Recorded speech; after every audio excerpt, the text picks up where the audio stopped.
From last minute faxes to broken medicals, this transfer window had it all. But who came out on top? Let's dive in. Hello and welcome to my channel, your Sports Huddle, with me, Puneet.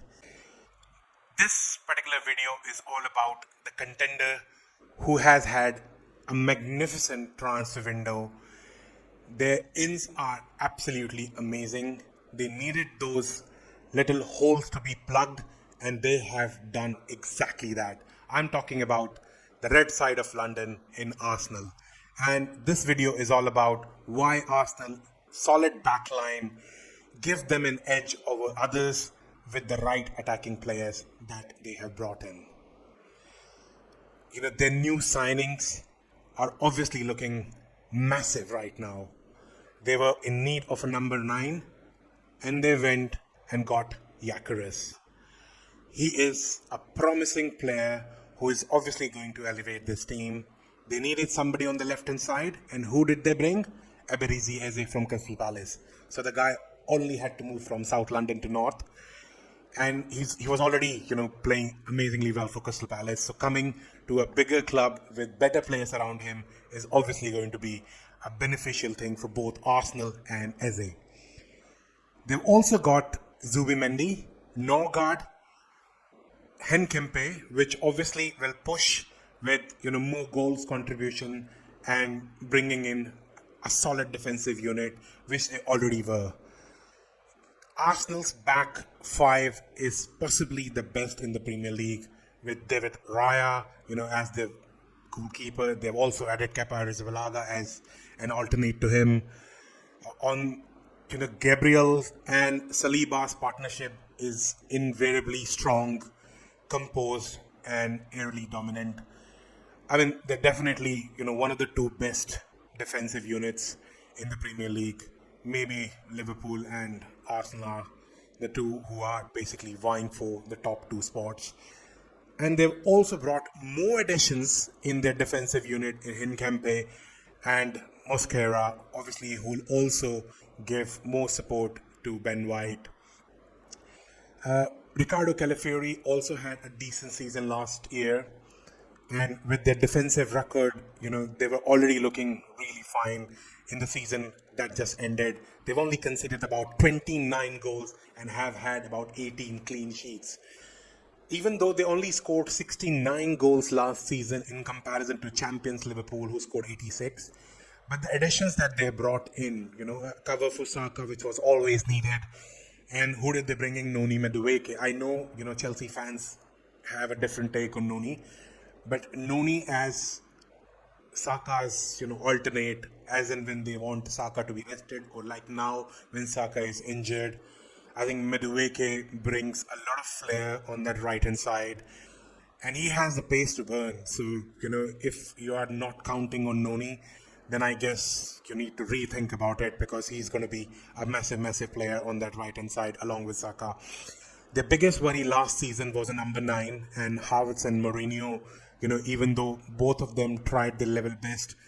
But Arsenal again finished second on the third consecutive season, and we all know that they were missing a number 9. So by bringing in Victor Gyökeres, who is potent, who will do that dirty work, linking a play, may come back, and he's always going to be an upgrade to whatever they had, last season. But can he actually score 20 to 25 goals as a striker, as a lone striker, which is the minimum requirement to win a Premier League? Well, at this stage, it's very difficult to say, but he's 100% an upgrade. And if not this season, in seasons ahead, he's going to be a very, very big signing for Arsenal. And that is coming out from a Chelsea fan, so you can imagine how good these signings are. Like I said, the defense was already looking nice with Rice, shielding the back line, destroying, the transition and covering the space. Zubimendi will add control and also Jorginho's passing range. They've also brought in Brentford's captain and Norgard, who I think would be an alternate to Thomas Partey, who's obviously departed. They look decent in that midfield also. It's not, they may not have the best midfield in the Premier League, but they're not far behind. But again, if at all, they want this season to be different to how it has been in the past couple of seasons, then they expect none of these midfielders to get injured, because even though the squad depth is there, but is the squad depth of the same ilk as the first 11? Again, remains to be seen. We already know that Saliba and Gabriel are two solid title-winning centre halves, but Gabriel is already injured. I'm not sure how long he's away from. But if he's not going to play the next 3, 4, 5 games, then obviously, yeah, Mosquera would have to fit in. But we will see how the strong squad depth will be as we get near to the end of the season. They also have solid backup in a keeper on either of the flanks.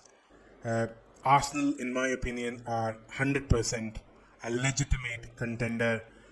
Maybe at this stage, just close behind Liverpool, but a little tactical versatility from Mikel Arteta. And because these players have been playing under him for the past 5 seasons, small improvements here and there could always tilt the title. Sometimes, if a major player has injury and he does not feature in, 10, 15 games, it could tilt the title.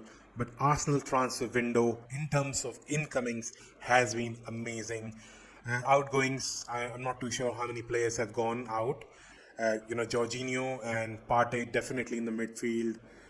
Kieran Tierney has left. The other left side fullback has also left.